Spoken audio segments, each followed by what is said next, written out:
Жалпы бұл жерде мәселе глобалды тұрғыда қарайтын болсақ, түбінде. Мен сіздерге бір қызық әңгіме айтайын. Ақыры подкаст қой. ЖБ шоуда айтатын әңгіме едім, былай қарасаңыз. Франциядан ұшып келдім, 7 сағат Парижден Шарль де Голль әуежайынан Қазақстанға келдім. Сонда мен енді іс-сапарлар күн түндемей үйге соғып, әшейін бір киімді ауыстырып қана кете беретінім ғой. Халық үшін, ел үшін қызмет еттік қой, енді кезінде осы бір 5-6 жыл бұрында. Сол кезде Таразға бару керек болды ғой. Жылдам. Бір жарыс футбол матчына, иә. Қазспортта істеп жүрген кезім болу керек. Сөйтіп келемде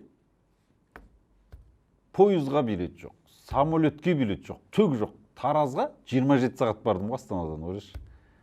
Машинамен ба? Машинаның жолы жабық ол кезде. Шұрық, тесік, сен ойлай енді.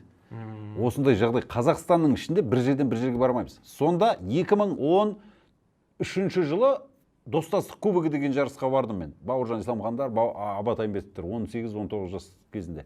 Сонда Саулеш Шермялес деген кісі маған бір нәрсе айтты. Ол литвалық қой.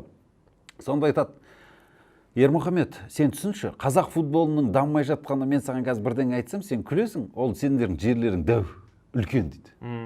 И менің 21 жастағы андыр молодежкаға алатын бір футболшым Каспийді дейді. Сол Каспийді дейтін жаңағы бала дейді.